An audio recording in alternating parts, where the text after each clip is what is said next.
गजब ननद है। माँ, इनमें से कौन सा ड्रेस लूँ, ये वाला कि ये वाला? देखो ना, इसकी ना एम्ब्रॉयडरी मुझे अच्छी लग रही है और इसका कलर। वैसे भी ये कलर भी ना मैं श्योर नहीं हूँ मेरे ऊपर अच्छा लगेगा कि नहीं। कहीं ये एम्ब्रॉयडरी पहनकर ज़्यादा ओवर तो नहीं लगेगी ना? अरे चुप कर। महारानी तो हमेशा इतने कंफ्यूज रहती है कि तेरे साथ खड़े हुए बंदे के दिमाग का भी फ्यूज उड़ जाए और वो भी कंफ्यूज हो जाए। देख, मुझे ये एम्ब्रॉयडरी और कलर वलर समझ में नहीं आता। मुझे अपनी साड़ी में दिमाग लगाने दे। और हाँ, जो भी खरीदना है ना आज ही फाइनल करना। तुम्हारे पापा ने कहा है कि अब आज के बाद बाजार लेकर नहीं आएंगे।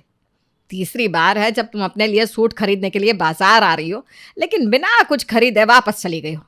अरे बेटा, एक सूट खरीदने में इतना भी क्या सोचना। तुम भी कैसी बात करती हो माँ? अभी ऐसे ही तो कुछ मैं नहीं खरीद सकती। आप जानती हो ना मैं चीज़ों के सिलेक्शन को लेकर कितनी कंफ्यूज हो जाती हूँ। मुझे समझ में नहीं आ रहा कि ये मेरे पर अच्छा लगेगा कि नहीं। आप भी तो मेरी कोई हेल्प करने को तैयार नहीं हो, बस हमेशा ये कह देती हो जो तुझे पसंद है खरीद ले। अरे मैं खुद इतनी परफेक्ट होती तो आपसे थोड़ी ना हेल्प मांगती। क्या हुआ? सलोनी के किरदार से आप लोग कहीं कंफ्यूज तो नहीं हो गए? ऐसी ही है हमारी सलोनी, बचपन से ही कंफ्यूज। कपड़े खरीदने जितने छोटे कामों में भी उसे इतना कंफ्यूजन होता है कि एक ड्रेस खरीदने के लिए 4 से 5 बार वो बाजार के चक्कर लगाती है और उसके बाद भी जो खरीद के लाती है ना उससे कभी संतुष्ट नहीं होती। उसके मन में हमेशा यही ख्याल आता रहता है कि शायद ये ना खरीद कर वो खरीद लिया होता तो ज्यादा अच्छा होता। शरीर से तो सलोनी बड़ी हो गई थी और अब 18 बरस की होकर क्लास 12th में पहुंच गई थी, लेकिन उसके अंदर कॉन्फिडेंस की बहुत भारी कमी थी। उसे देखकर हर कोई यही कहता, भाई गजब हो सलोनी तुम तो। कुछ समय बाद सलोनी के भाई धैर्य की शादी अवंती के साथ हो जाती है और अवंती सलोनी की भाभी बनकर उनके घर आ जाती है। सलोनी, अब तो तुम्हारे घर में भाभी आ गई है। अब तुम देखना, रोज घर में सिर्फ महाभारत छिड़ा करेगी। तुम्हें पता नहीं है, सास बहू और ननद भाभी की लड़ाई उतनी फेमस है जितनी सांप और नेवले की। क्या बात कर रही है यार तू? तुझे क्या लग रहा है कि मैं भाभी के साथ नेवले की तरह झगड़ा करने वाली हूँ? और सांप और नेवला तो दुश्मन होते हैं ना। तो मैडम सलोनी, ननद भाभी कौन सा दोस्त होती है?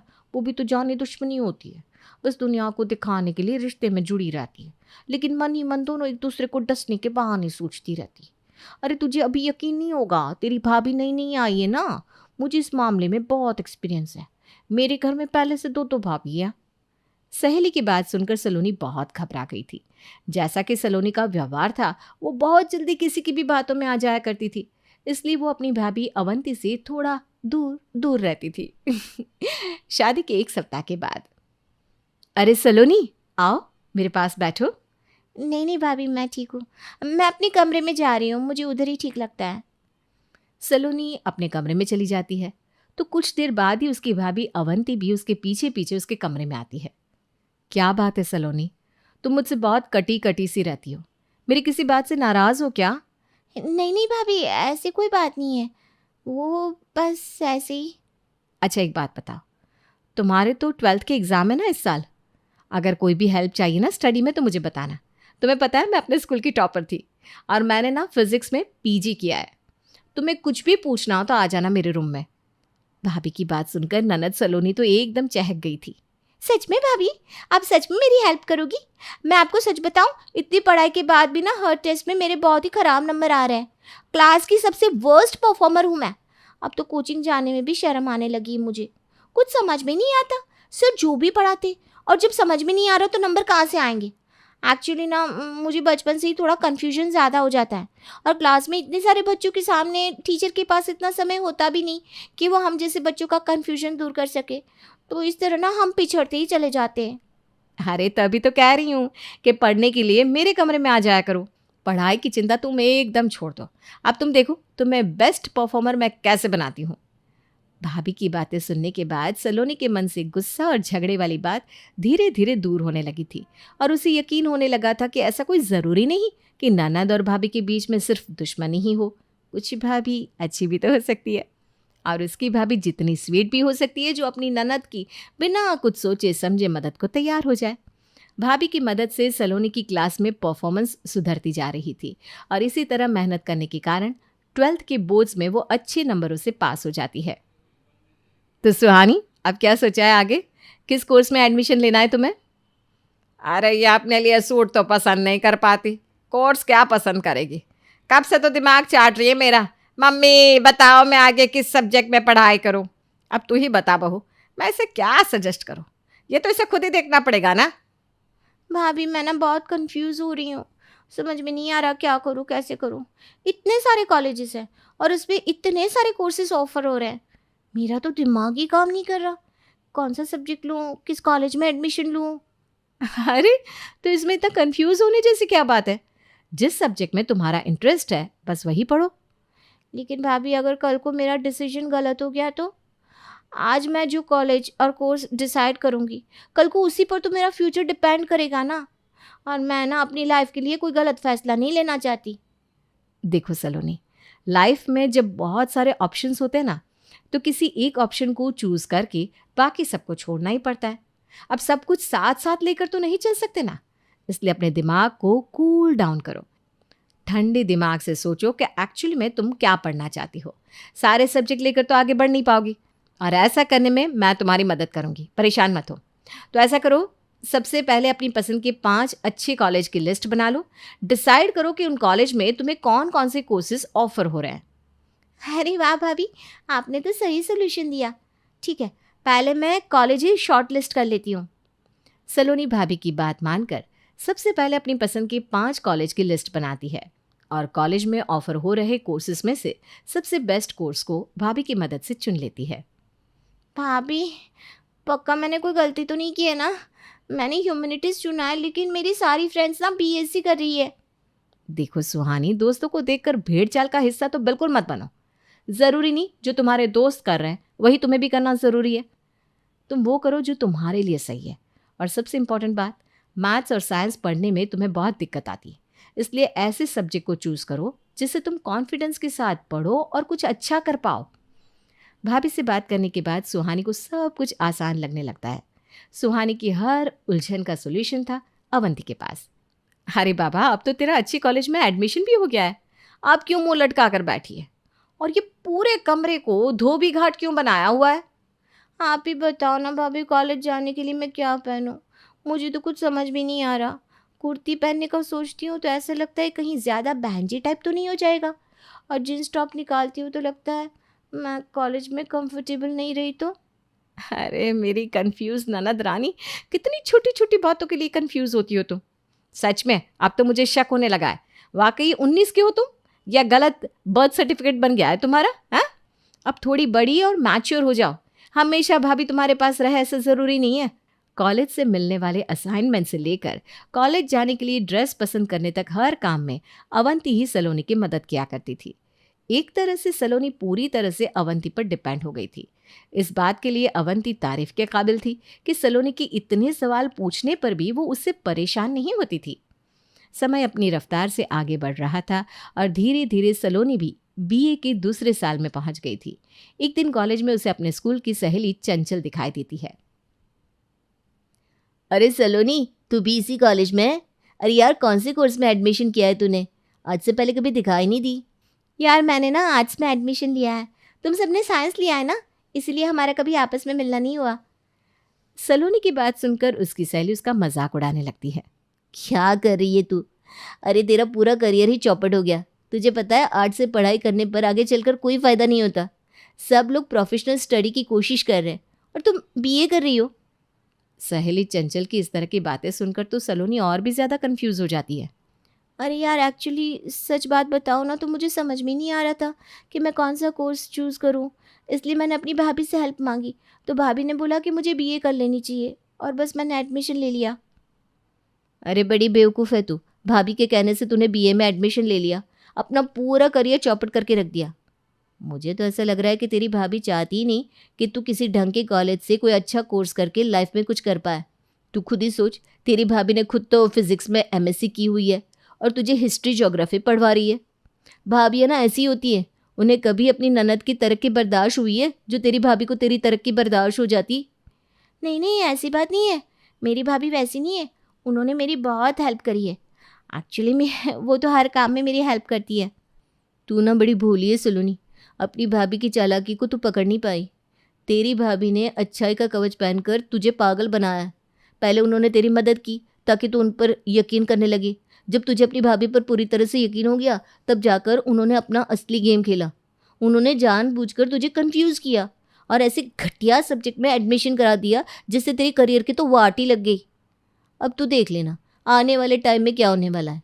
और ये कैसे जोकरों जैसे कपड़े पहन रखे हैं तूने। तू ही देख ले कॉलेज में सब लोग कैसे ट्रेंडिंग आउटफिट्स पहन कर आए और तूने ये कुर्ती पहनी है। क्यों, क्या हुआ? मेरी ड्रेस में कुछ प्रॉब्लम है क्या? नहीं, प्रॉब्लम कुछ नहीं है। तू बाकी कॉलेज की लड़कियों को देख ले और अपने आप को देख ले, कैसे बहनजी बनकर कॉलेज आती है तू। अरे तेरे डिपार्टमेंट में तेरे जैसे और कोई है या तू एक सिंगल पीस है। सहेली की बातें सलोनी के दिमाग में घर कर रही थी। देख सलोनी, तूने अपनी भाभी के ऊपर अंधा विश्वास करके कुछ ठीक नहीं किया। और तू क्या बता रही थी, भाभी तेरे हर डिसीजन लेने में तेरी मदद करती है। अब तू खुद सोच कर बता, अगर हर बात में तेरी भाभी इतना इंटरफेयर करेगी तो तू तो बस उनकी उंगली पकड़ कर ही चलती रह जाएगी। अरे यार, अब छोड़ भाभी का पल्लू और अपनी लाइफ के डिसीजन खुद लेना सीख, वरना तेरी भाभी ना तुझे ऐसा बना देगी तो किसी लायक नहीं बचेगी। सहेली की बातों को सुनने के बाद ननद सलोनी को ऐसा एहसास होने लगता है कि भाभी अवंती ने आज तक उसके साथ बहुत बड़ा गेम खेला है। सलोनी जब कॉलेज से वापस आती है तो उसके तेवर कुछ बदले बदले से नजर आते हैं। सलोनी, कैसा रहा तुम्हारा कॉलेज? प्रोफेसर जो पढ़ा रहे हैं समझ में तो आ रहा है ना? देखो भाभी, अब मैं कोई छोटी बच्ची नहीं रही हूँ। अपना भला बुरा मैं खुद देख सकती हूँ। अब आप भी ना मेरी लाइफ में ज़रूरत से ज़्यादा इंटरफेयर करना बंद कर दीजिए। अब मुझे आपकी ये घड़ी घड़ी हर बात पूछने की आदत से घुटन महसूस होने लगी है। और आपकी भी लाइफ है, आप अपनी लाइफ देखिए ना। मैं 20 साल की हो गई हूँ, अपना भला बुरा देख लूँगी मैं। सलोनी बेटा, ये किस तरह से बात कर रही हो तुम बहू से? अरे अपनी छोटी बहन की तरह इतने लाड से तुमको रखा उसने, हर उलझन से निकाला है, और आज तुम उसी के साथ इस तरह से बात कर रही हो। हाँ तो ठीक है ना, मान लिया उन्होंने मुझ पर बहुत एहसान किया है, बस अब और एहसान नहीं चाहिए उनका। ननद की बातें सुनकर उसकी भाभी अवंती को बहुत दुख पहुंचता है। अच्छी बात है सलोनी कि तुम अपना भला बुरा समझने लगी हो। मेरे लिए इससे ज़्यादा खुशी की बात क्या होगी। ठीक है, जैसा तुम्हें ठीक लगे। भाभी अवंती धीरे धीरे सलोनी की लाइफ से दूर होती जा रही थी। इसी तरह मन में नफरत भरकर किसी तरह सलोनी लास्ट ईयर का एग्ज़ाम देती है। भाभी के बिना लास्ट ईयर पार करना सलोनी के लिए बहुत मुश्किल रहा, लेकिन फिर भी अपने अहम में उसने एक बार भी सलोनी से मदद नहीं मांगी। ओह माय गॉड, कल इंग्लिश ऑनर्स के स्टूडेंट के लिए कैंपस प्लेसमेंट होने वाला है। पता नहीं मेरा सिलेक्शन हो भी पाएगा या नहीं। मेरा पूरा करियर डिपेंड करता है सिलेक्शन पर। बस भगवान कोई जादू की छड़ी चलाओ और मेरा सिलेक्शन करवा दो। सलोनी अभी चिंता में घिरी हुई थी, तभी उसकी सहेली का फ़ोन आता है। सलोनी यार, मैंने ना कुछ इंपॉर्टेंट नोट्स बनाए, कल तेरे इंटरव्यू में काम आएंगे, मैं तुझे भेज देती हूँ। हाँ हाँ प्लीज़ भेज दे, मुझे सच में समझ में नहीं आ रहा इंटरव्यू के लिए क्या क्या प्रिपेयर करूँ। सहेली उसे कुछ नोट्स भेजती है जिनकी मदद से सलोनी अपनी अच्छे से तैयारी कर लेती है। अगले दिन इंटरव्यू में उन सवालों से सलोनी को बहुत मदद मिलती है, जिसके कारण उसका इंटरव्यू काफ़ी अच्छा जाता है। इंटरव्यू के बाद, थैंक यू सो मच चंचल, तूने सच में अपनी दोस्ती निभाई। पहले तो तूने मुझे भाभी की बातों के बारे में बताकर सावधान किया और उसके बाद पूरे साल नोट्स लेकर मेरी मदद करती रही। और कल वो इतने इम्पॉर्टेंट नोट्स देकर जो तूने मेरी मदद करी है ना, उसके लिए बहुत बहुत थैंक यू। तू अगर वो नोट्स ना देती तो मैं तो समझ ही नहीं पा रही थी क्या पढूं क्या छोड़ूं। तेरे नोट्स के बिना ना ये इंटरव्यू मैं कभी क्लियर ही नहीं कर सकती थी। तेरा तो जितना थैंक यू बोल उतना कम है। मुझे अब और कितना शर्मिंदा करेगी यार, प्लीज़ मुझे माफ़ कर देना। मैंने तेरे और तेरी भाभी के रिश्ते में जहर घोल दिया। एक्चुअली मैं वो नोट्स जो कल मैंने तुझे दिए थे ना, वो मैंने नहीं बनाए थे, बल्कि पिछले साल में मैंने तुझे जो भी नोट्स दिए वो भी मेरे नहीं थे, वो सब तेरी भाभी ने बनाए थे। दरअसल तेरी भाभी तेरी तुझसे भी ज़्यादा चिंता करती है।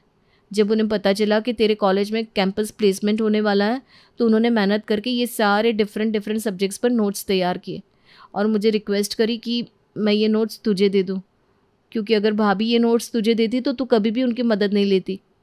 और भाभी ने मुझे कसम दे रखी थी कि ये बात मैं तुझे कभी भी ना बताऊँ। हालांकि मैं तेरी भाभी की मदद नहीं करना चाहती थी, लेकिन जब तेरी भाभी ने बहुत बार रिक्वेस्ट की तो मुझे खुद से शर्म आने लगी। प्लीज़ यार, मेरी बातों के लिए मुझे माफ़ कर देना। तेरी भाभी ने तेरे लिए जो कुछ भी सोचा था ना, वो सब कभी गलत हो ही नहीं सकता, क्योंकि वो तो तेरी एक माँ की तरह चिंता करती है, बड़ी बहन की तरह ख्याल रखती है। उनसे अच्छा दोस्त तेरे जीवन में और कोई हो ही नहीं सकता। और मुझे तो बेस्ट फ्रेंड कहना ही मत, मैं तो तेरी फ्रेंड कहलाने के लायक भी नहीं हूँ। चंचल तो माफ़ी मांगकर चली गई थी, लेकिन सलोनी की आंखों में शर्मिंदगी के आंसू थे। सलोनी घर आती है और भाभी को गले लगकर ज़ोर ज़ोर से रोने लगती है। मुझे माफ़ कर दो भाभी। आप जानती हो ना, मुझे छोटी छोटी बातों पर कंफ्यूजन हो जाता है। मेरे अंदर डिसीजन लेने की पावर ही नहीं है।